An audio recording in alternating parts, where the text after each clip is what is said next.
Okay. These are our previous second round TDEC 2018 UST rule changes contractor series topics that we've covered to date. They are available on our website. You can see those, the link there at the bottom bullet point. So you're welcome to go and look at those in case you have missed any of the previous ones of our second round. There are also some on there from previously this spring that we did as well. Okay, so if you have a legal background, then this might be one of your favorite slides in this presentation. I don't think we mentioned too many of these things, but just in case we do mention something specific, here is our obligatory disclaimer. All right, today's topics. We're going to be covering emergency power generators, UST's system regulatory history in Tennessee, so you kind of understand how we got to where we are. We will cover some typical emergency power generator UST system diagrams. We will go over the summary of emergency power generator UST system release detection requirements. We'll discuss some unique issues with emergency power generator UST systems. Mac will discuss dual purpose UST systems.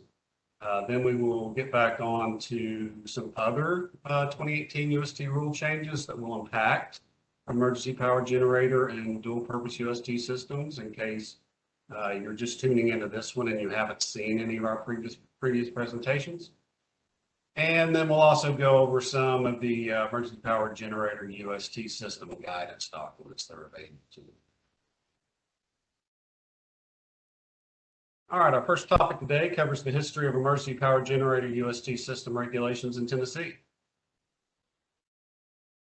Prior to July 24, 2007, all emergency power generator UST systems were deferred from release detection. That's section 0.04 in the UST regulations. However, spill prevention, overfill prevention, corrosion protection, and all other sections of the UST regulations applied, so we still did inspect them. On July 24, 2007, in response to the 2005 Energy Policy Act, TDEC adopted regulations requiring all emergency generator tanks and pressurized piping components installed, you can see that in Part 2, or replaced, as mentioned in Part 3, on or after the effective date of the rule to be secondarily contained and equipped with interstitial monitoring. Part 1 on the slide, still deferred release detection on all other emergency power generator systems that were installed prior to July 24, 2007. And you can see in item 3, safe suction piping does not have to be secondarily contained or interstitially monitored by a rule. That's been changed from our previous rules. All right, in March 2012, TDEC adopted regulations under Rule 0400. It combined parts of 2 and 3 from the previous 1200 rules and referenced the July 24, 2007 requirement for emergency generator tanks and piping components to be secondarily contained and equipped with interstitial monitoring. Again, it made reference to safe suction piping not having to be secondarily contained or interstitially monitored. Then came October 13, 2018, in response to the US EPA rule changes. They refreshed the rules. They hadn't done that in quite some time. So we, as a SPA state, were required to adopt these regulations requiring all emergency power generator UST systems to have release detection no later than October 13, 2021. Now that would be all the emergency generators that had not been installed since July 24, 2007. You can see that in subpart I. In effect, this applied release detection to all emergency power generator systems since those installed on or after July 24, 2007 already had interstitial for release detection, as I mentioned. All right, so our next webinar topic, we're going to cover some of the typical emergency power generator UST system diagrams These diagrams were taken from US EPA guidance. As I said, with the SPA state, we are required to be no less stringent than what US EPA requires. We can be more stringent, and there are some states that are more stringent. We'll talk a little bit about the Carolina model for emergency power generator UST systems, but that's not what we are going to adopt in Tennessee. We're going to follow the EPA guidelines. So you can find this in their guidance. You can also find it in our guidance, which is available on our new rules tab of our website. But this diagram here is probably the most common configuration for emergency power generator UST systems. In this diagram, the main fuel tank is below the day tank or the belly tank, if it happens to have one of those instead. And as you can see shown in green, they were nice enough to color code it so you can see what requires release detection and what doesn't. Release detection is required on the main tank. It's required on the day tank and the supply pipe, since it has a foot valve or a check valve that would not meet the safe suction requirements. The overflow pipe, the pipe that goes back to the main tank, the day tank, is a gravity feed, and it does not require release detection. This system diagram is like the previous diagram, except for this configuration. The return pipe has a pump, the day tank. That's actually quite common as well. The requirements for release detection are the same as the previous diagram. So even though it is pumping back, it does not require release detection because it is pumping from above the tank and going into the tank without having to come from under the tank and come up. And we'll go over that in a diagram. Oh, sorry, skip on. All right, so this UST system configuration, this diagram, is often found in urban areas where the generator cannot be located outside the building, like a hospital. It's very common to find the generator room in the basement. The system diagram has a main tank above the day tank, which is in the basement.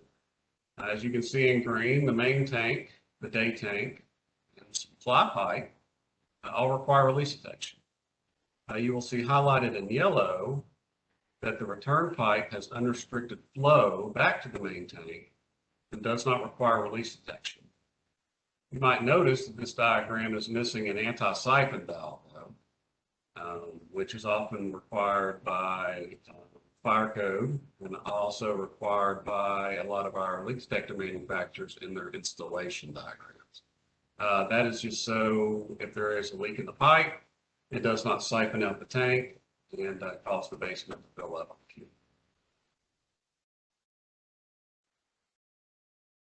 This system diagram is similar to the previous diagram, except the main thing in this one is the supply pipe US suction, because it does not drain back to the tank.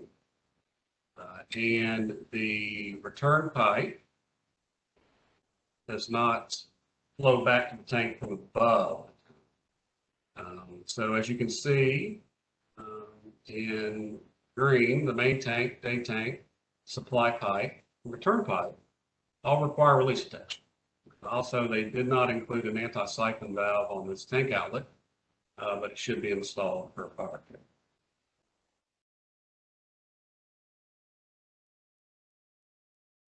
All right, so you might have noticed something unusual in the diagrams. I did the first time I looked at them. That is, what is a non-operational component? There was that mentioned in the diagram. So EPA, in the preamble to the 1988 federal UST regulation, notes that non-operational components consist of tank bungs, tank manholes, vent and fill lines, vapor recovery lines, and manifold piping. These components are located above the top of the tank, and they're called non-operational because releases from these sources do not normally occur under normal operating conditions. So for emergency power generator UST systems configurations where the piping is located above the main tank and the product flow is assisted by pump back to the main tank from the day tanker generator, the pipe is considered a non-operational component. That's going to be a little different than what you're going to find in some other states, like the Carolina model, which we looked at. I think they're requiring release detection on all return piping. We're only requiring release detection on return piping that is not defined as a non-operational component. So let's see, there's going to be no restrictions to product flow. That's the main tank from this type of piping. So this piping functions, I guess it functions similar to as a fill line or similar to a pressurized delivery at a conventional UST location. Therefore, release detection requirements for these types of pipes do not apply. But as I said, please note that other state UST programs may require release detection for the return pipes. And to be safe, you should check with the state UST program to determine their applicable requirements.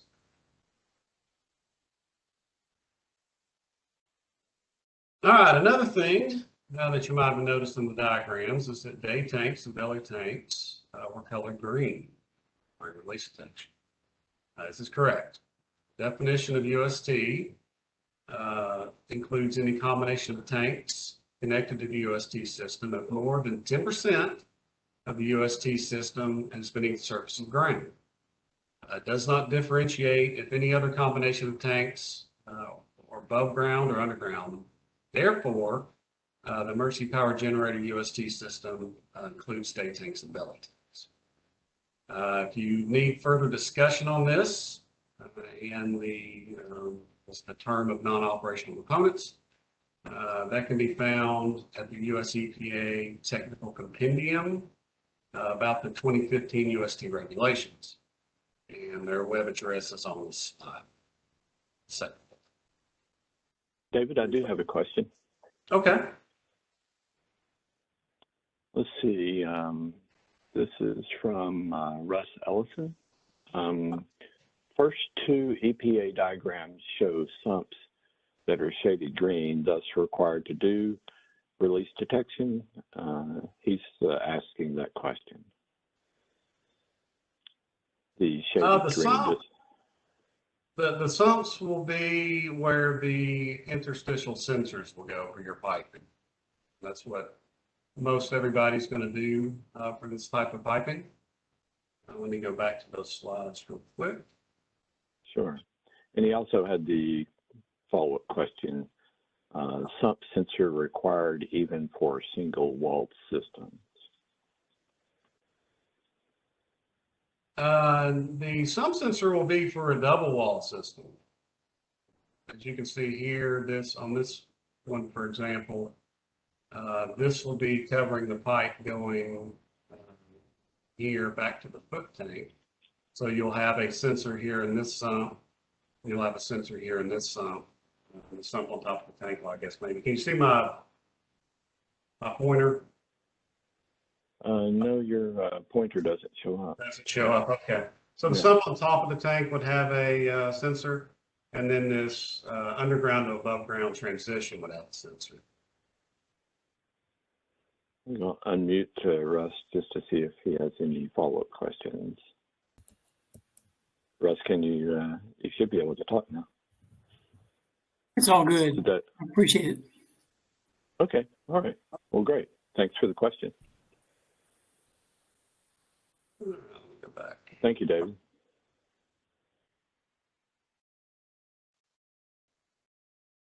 Oh, sorry. So the next webinar topic is going to summarize the emergency power generator UST system release detection requirements by the installation date in Tennessee.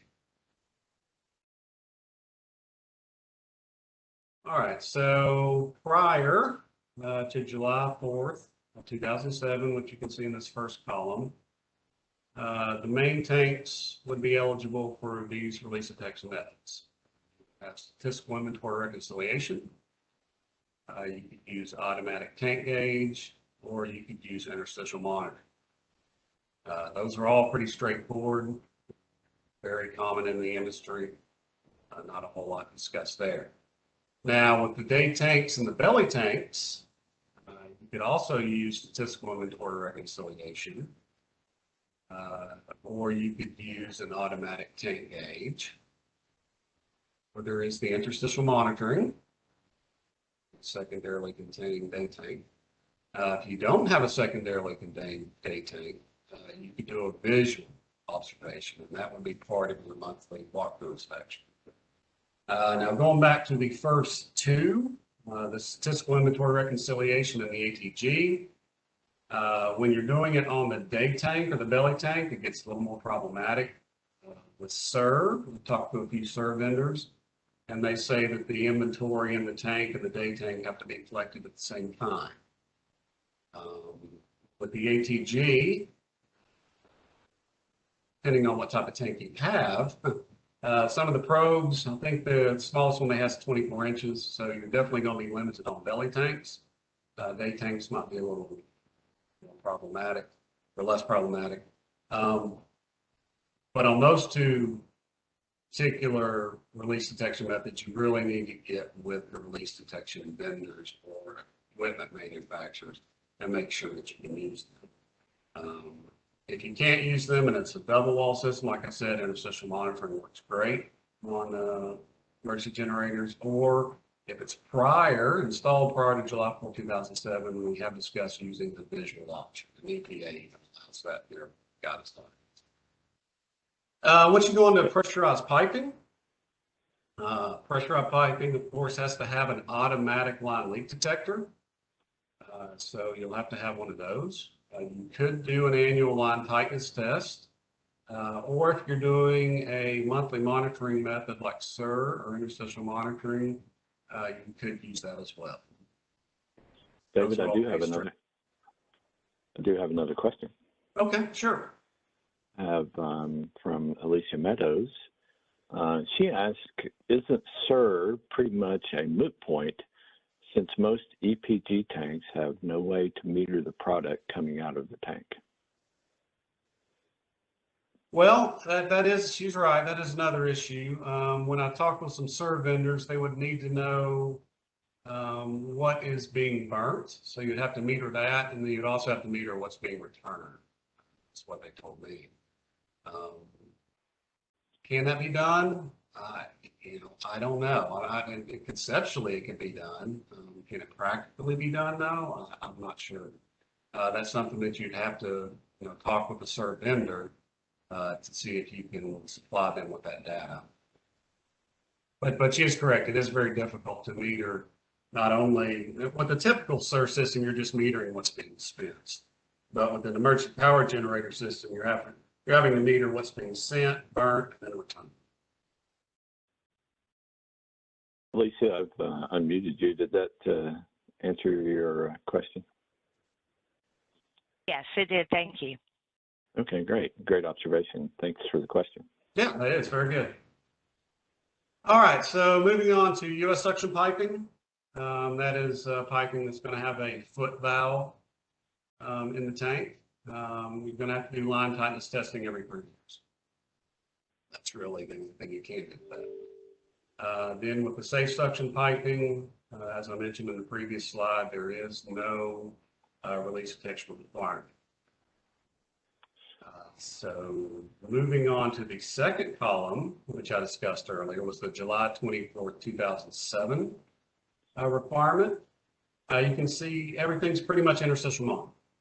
Interstitial monitoring on your main tank, interstitial monitoring on your day tank and your belly tank, interstitial monitoring on pressurized piping, interstitial monitoring on your US suction piping. Of course, safe suction piping doesn't require it.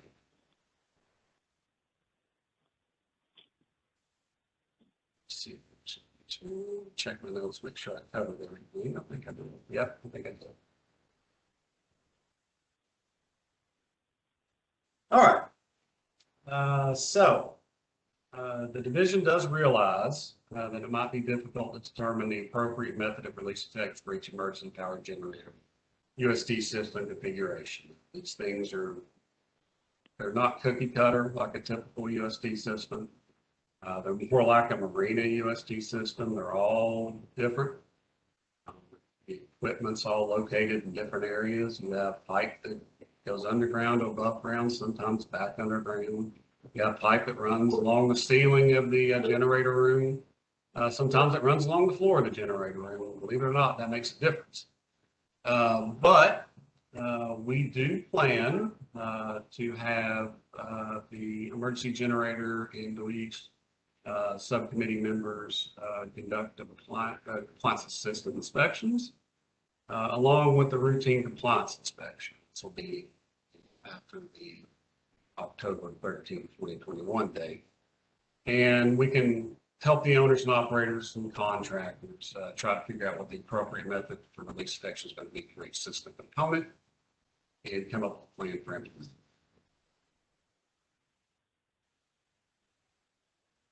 All right, so next section or next topic we're going to cover involves some unique issues with emergency power generator UST systems.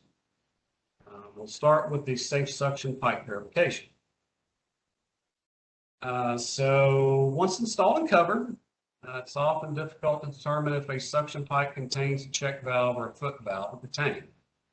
If there are not adequate installation records, safe suction pipe may need to be verified. It's most often done by breaking a pipe union above ground and verifying the product in the pipe flows back to the tank. Safe suction pipe verification has already been completed at most other UST facilities.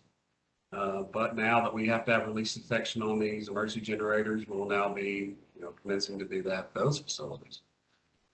This information is essential in determining what method of pipe release detection is required, if any.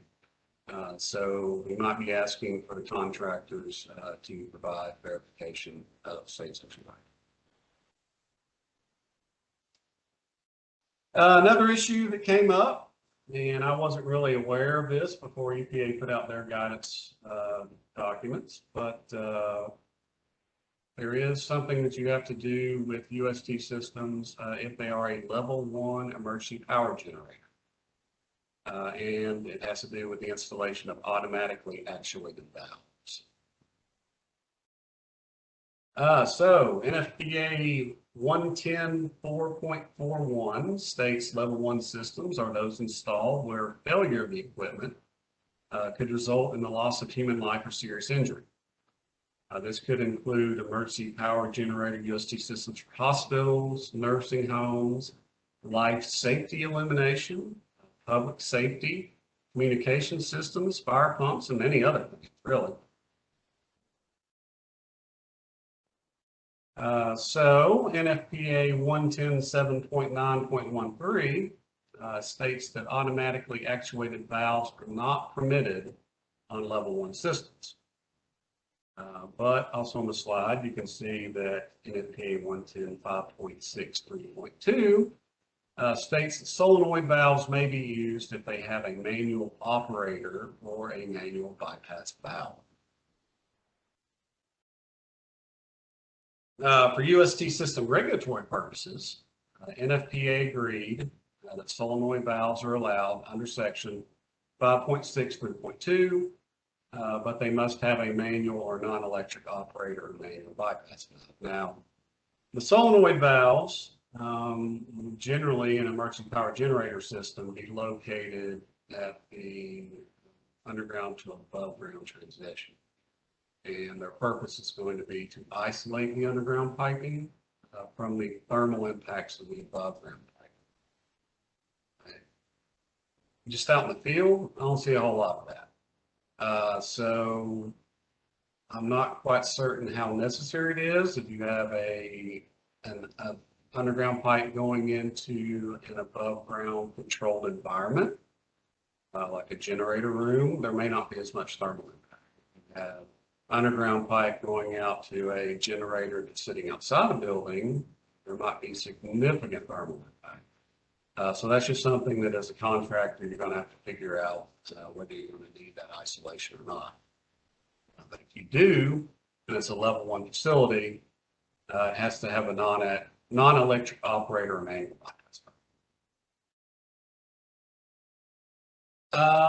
Also on level 1 emergency power generators, mechanical line leak detectors should not be used on the pressurized piping because they restrict product flow and trips. So the division strongly recommends the use of electronic line leak detectors set only to alarm and not set for STP shutdown at the level 1 facilities.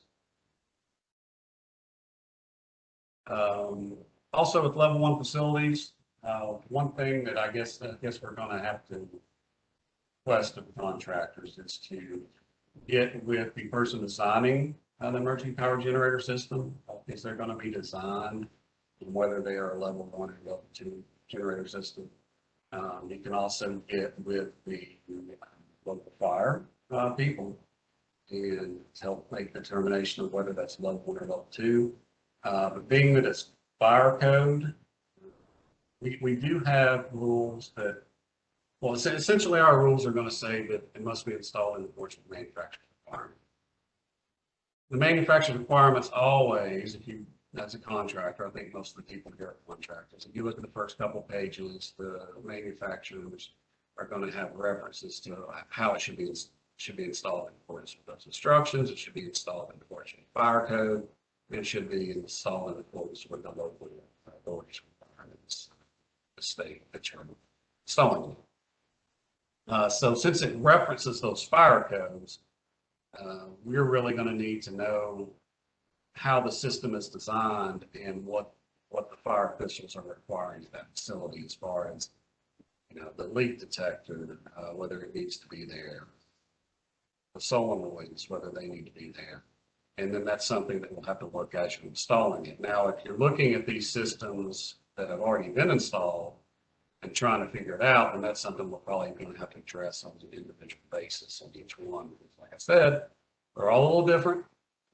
And even though some should probably have solenoids, not all of them do. That's something you'll just have to go out into the field and look at and address on a site-specific basis. So the next issue that we'll cover in this webinar is going to be unattended and partially unattended facilities.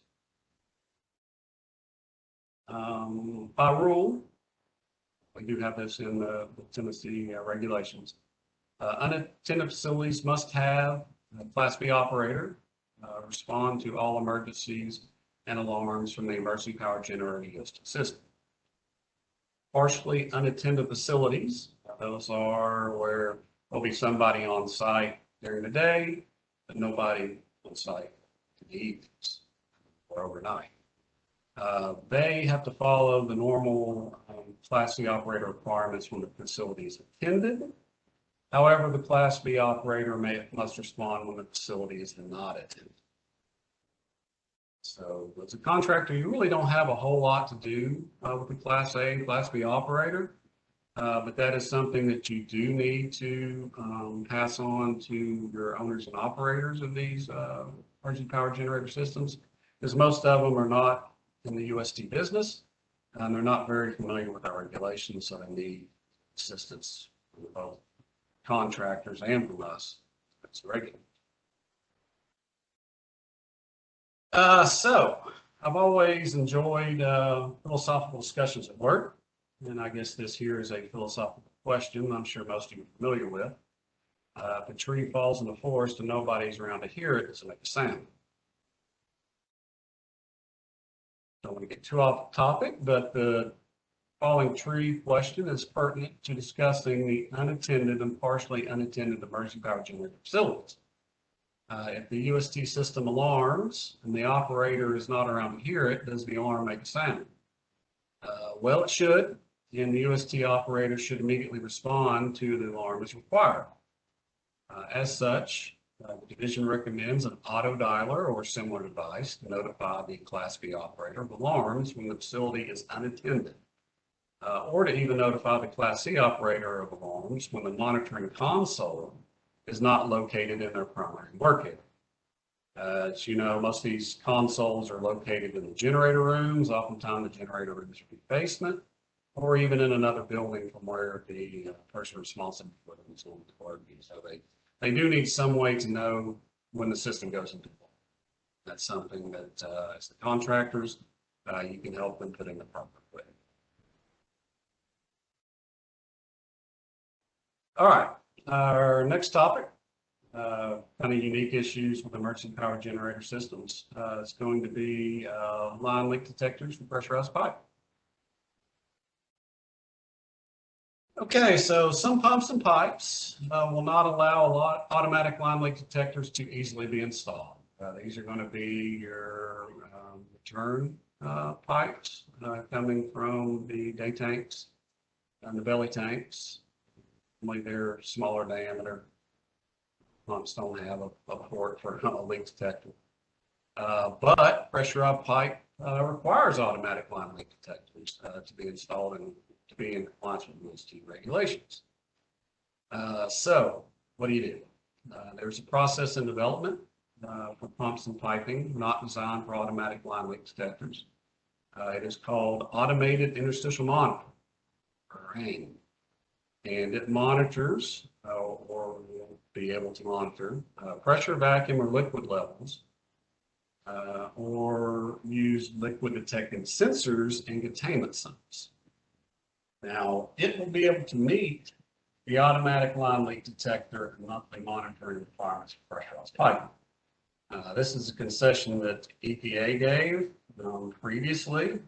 When I talked to them about that, they will not allow any sort of sump sensors or vacuum sensors to replace a leak detector. But recognizing that emergency power generators are problematic for line leak detectors, they will allow that. And the AIM guidance is going to be in their forthcoming guidance. I think it's called MUST for your emergency power generator systems. And it's supposed to be released very soon. That's what I heard from Don Taylor. So stand by for that. And I'll actually have a slide on that later in the presentation. So what does AIM pipe have to do? So AIM pipe must be double wall construction. And it must be designed for secondary containment. So corrugated chase pipe or PVC will not meet the requirements for AIM. What you're going to find with all these older systems is you're going to find a lot of corrugated chase pipe and PVC with small diameter copper pipe or single wall flex pipe under it. If you're going to have to use AIM, it's all going to come out. And you're going to put in new piping. So that's just something that you'll have to assess on a site-by-site basis. But like I said, more AIM guidance should be available soon from US EPA. Let's see, our next webinar topic is going to be dual purpose tanks. These are going to be tanks that are used for both power generators and heating. Matt Pointer is going to be covering this section of the presentation. As Mark mentioned, he is the chairman of the division's dual use committee. So Mac, you ready? Yeah, can you hear me? Yeah, I can hear you fine. Okay, great.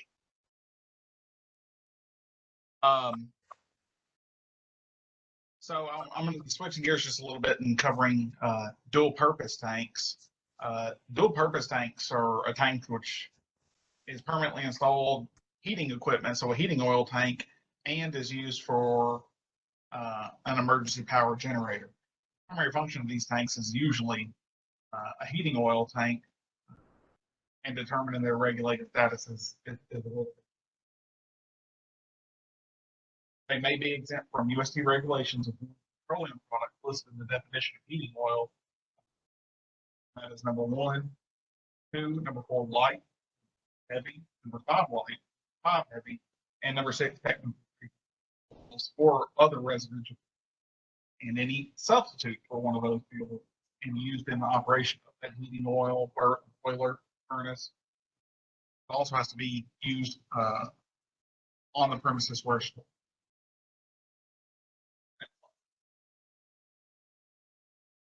sorry.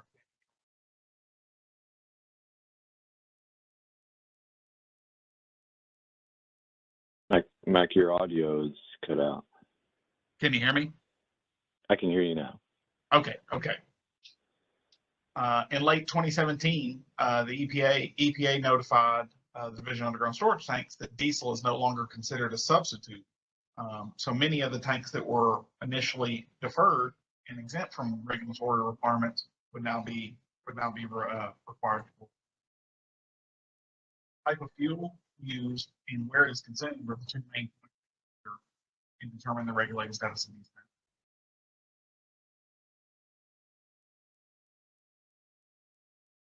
There are no restrictions on the use of heating oil under this exclusion, except that it said that oil or fuel oil, diesel, whatever you're using, is stored in Chapter 0400-01 following definition. Assumption with respect to heating oil means on the premises first commonly agreed upon that fuel used for dual use tanks consumed on the premises, which leads us to determine the type of fuel used. Type of fuel delivered will determine how to regulate dual use, whether it's dependent on number 2, fuel oil or diesel. Mike, I'm so sorry, but your audio is kind of garbled. I don't know if you could switch over to your phone or not, but if you want to try that. So. Yeah, let me call. So we'll hang on just a moment, everyone, until Mike is able to reconnect his audio. So that's in our webinar WebEx world. That's how it goes these days. So I appreciate your patience. Yeah, essentially, he made it to the last slide, Mark. So this is it up on the screens. Oh, okay. I can cover it. Essentially, what does all this mean? It means that the product stored in a dual-purpose tank is number 2 fuel oil or diesel fuel. The tank system is regulated and subject to the same regulatory requirements as an emergency power generator system. So that's the bottom line. And a lot of these tanks weren't reported to the division because they were just thought to be dual-purpose tanks and they weren't regulated, but it ends up that they are. So we're going to have to start looking at them. Can you hear me better now? Yeah, I can hear you. Okay.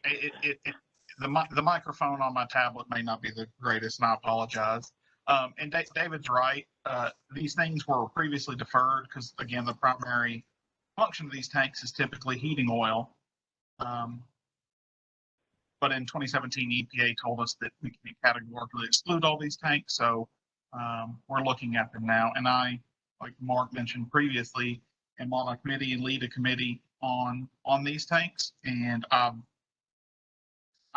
pretty sure I've contacted most everyone that I'm aware of in the state with one of these. But if you know about or have not been contacted about any tank that would be considered a dual use tank, if you would give me a call or shoot me an email, my contact information will be at the end of this, and we'll try to get you sorted to determine what category you would fall.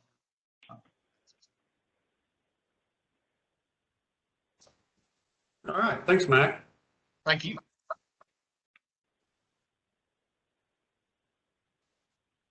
See if I can advance. I'm having difficulty advancing these things. All right, here we go.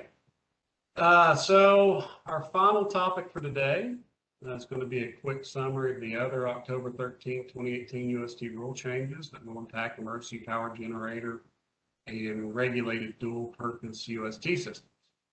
I wanted to include this topic for anyone who has not been able to attend the previous presentations. Some people might just join in for the emergency power generator because they are kind of atypical systems. If you just have an emergency power generator, you're not normally involved in the other webinars that we have because those apply mostly to retail facilities.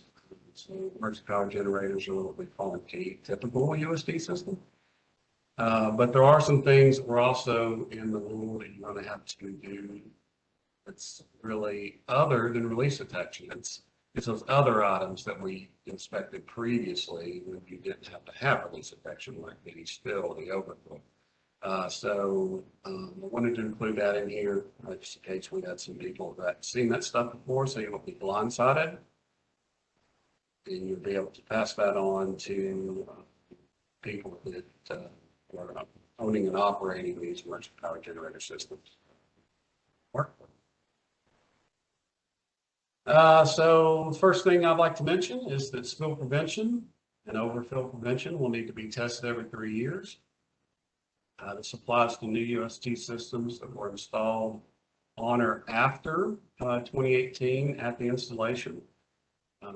As Mark mentioned, we have made a concerted effort to get out to all of these new installs, and we've been passing those documents on to the contractors as well as the owner operators, so they will have them for their first compliance inspection.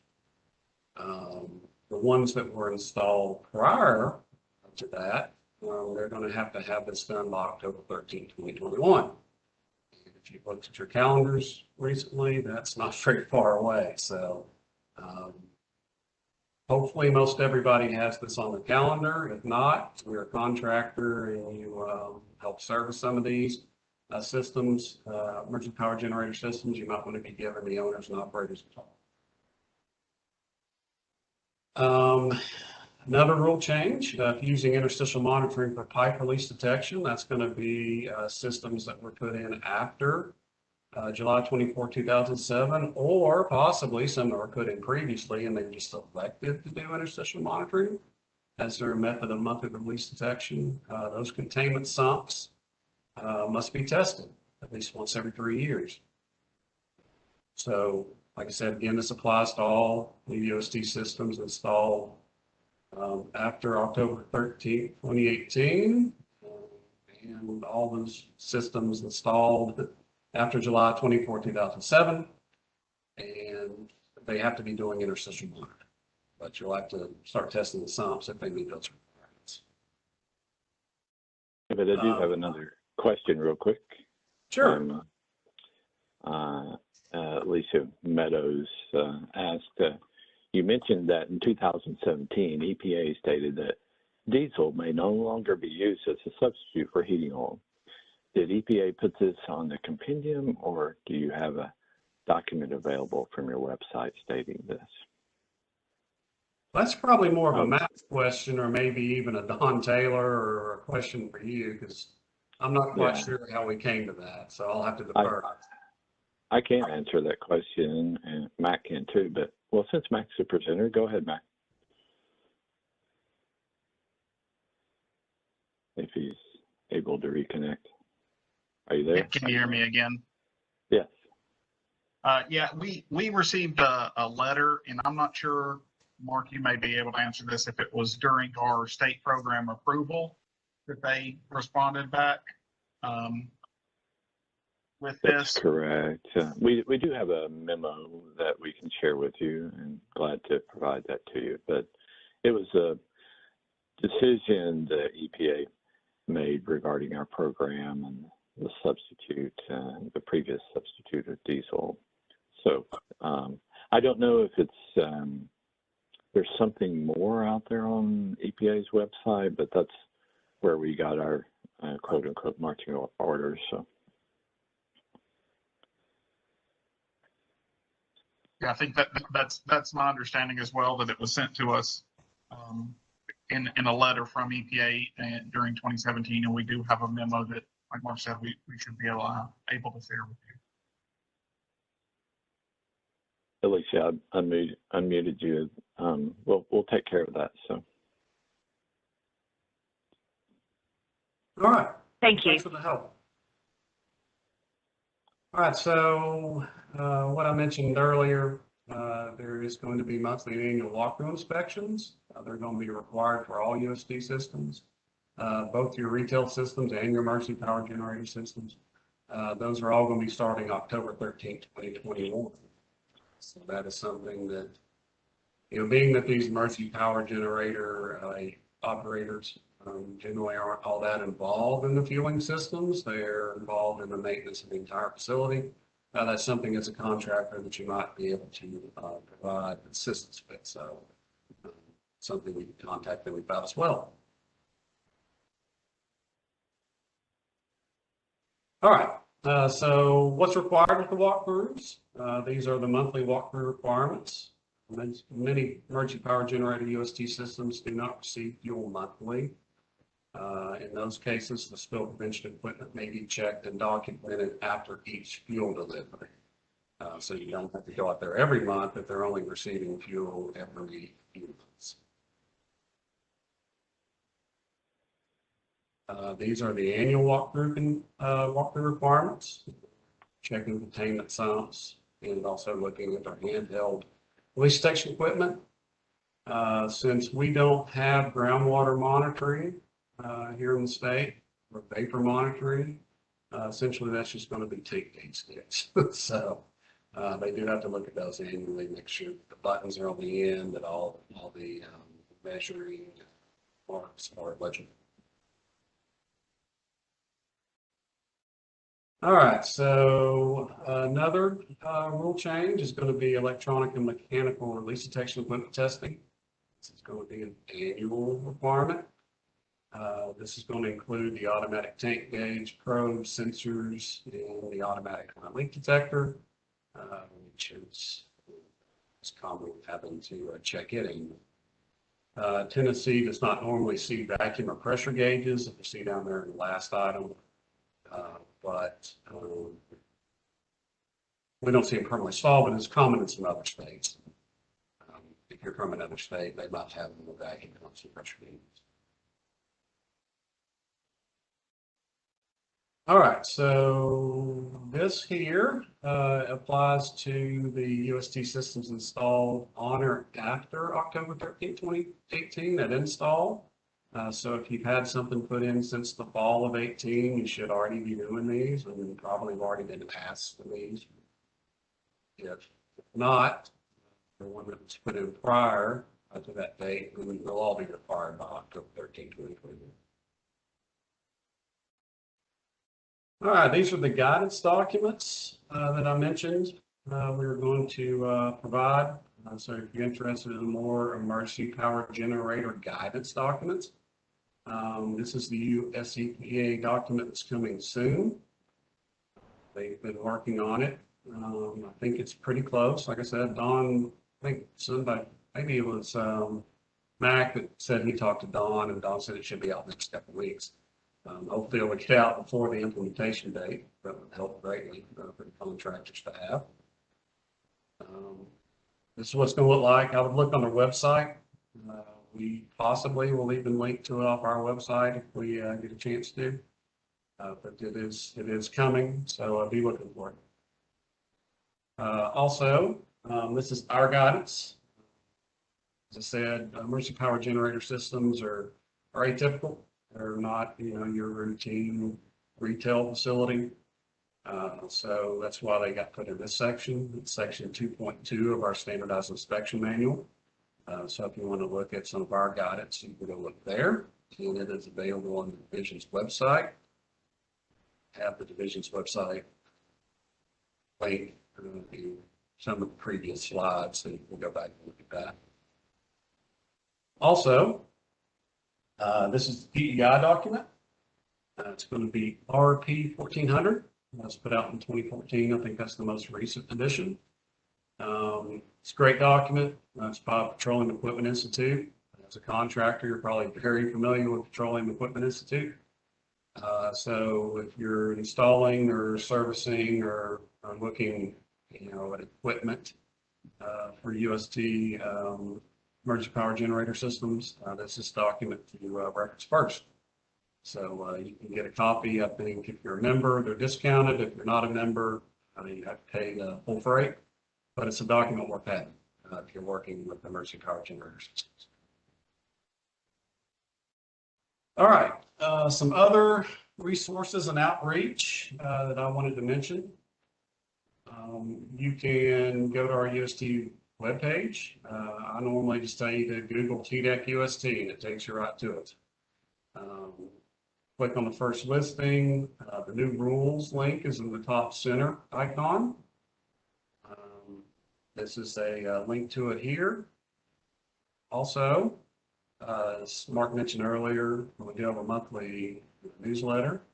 You can subscribe to that. You can send your name and email to mitzi.berry@tn.gov. A lot of good information in there. Also, we'll keep you up to new events and things that are happening with the division. Also, as Mark mentioned, I'll just mention it again. We do like hearing from the contractors, things that are going on out in the field, interesting things that you're running into. So if you want to send some feedback or any sort of comments to us about the USD program, you can send it to tanks.ust@tn.gov. So save that email address for that. Then also, this is our personal contacts, and I want to thank you for your participation in this webinar.